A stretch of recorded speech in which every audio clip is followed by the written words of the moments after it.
I believe deep in my bones those ideals still exist. I'm running for president.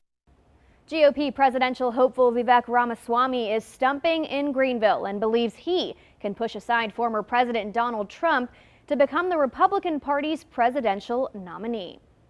Ramaswamy is a biotech entrepreneur and millionaire. The Harvard and Yale-educated Republican says he can unite Americans. News 13's Kimberly King reports from his meet and greet in Greenville tonight.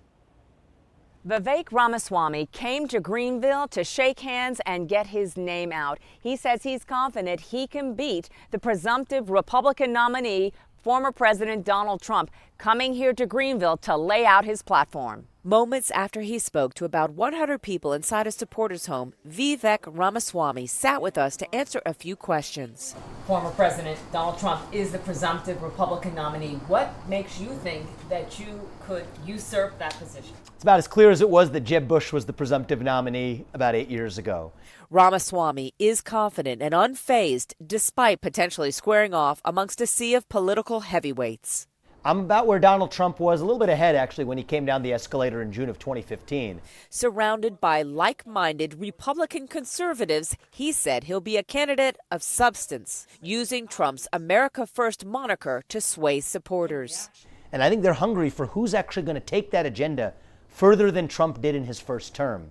We asked what he'd do to address a crisis well known locally. We have people living on the streets who are dying from overdosing. What is your plan to address the national crisis of homelessness that we have? Part of this is supporting local police. He said police need the ability to enforce laws, but the complex problem in many cases involves mental illness and severe drug addiction. Many people who are violating the law through drugs or otherwise suffer from mental health conditions, are actually uncontrollable, and some of them do need to be institutionalized. He didn't say who would pay for it locally or federally. Back inside, an attendee asked this.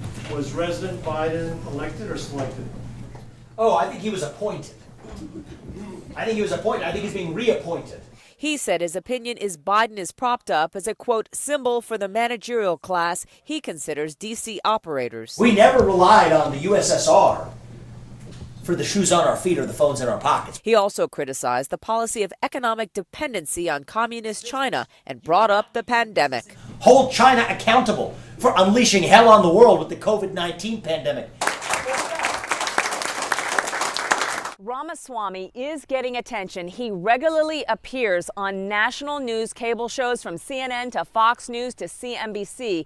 And in fact, he told us tonight he was hopping a flight from Greenville to Washington, D.C. to appear on a national network political show tomorrow morning. Reporting from Greenville, Kimberly King, News 13. Ramaswamy joins a long list of declared GOP presidential hopefuls, including former South Carolina Governor Nikki Haley, former President Donald Trump, former Arkansas Governor Asa Hutchinson, and radio host Larry Elder. Florida Governor Ron DeSantis, former New Jersey Governor Chris Christie, and former Vice President Mike Pence are also considering a run. A young girl with big goals of shining a light on mental health amongst kids. This afternoon, a 10-year-old in Franklin held the first of its kind youth mental health rally. News 13's Taylor Thompson caught up with her.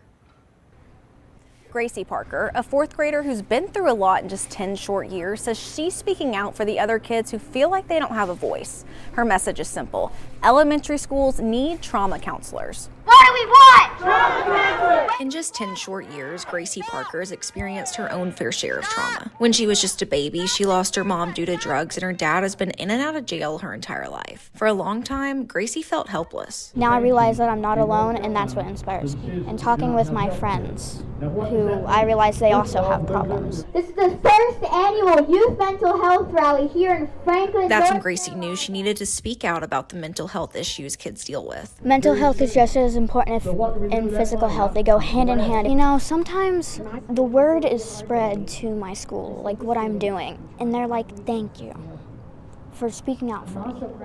Thank you for doing something I could never do. Her main goal of Sunday's rally is to increase awareness around the need for trauma counselors in schools. All will be gone by 2024 due to lack of funding. She says it's unacceptable that there are kids silently hurting because they have no one to talk to. We know so much to only be so little. We've had so much trauma to be so little. One advocate for youth mental health, Rhonda Drake, says she's happy to see more people stepping up because it's vital for kids to know that they're not alone. And they want a place where kids can go in the schools and this is real and it needs to be dealt with and a safe place and where they'll be heard and not judged. Don't take it lightly, don't take it for granted. They need you. Gracie's plans go far beyond trauma counselors in Macon County schools. I'm gonna become president.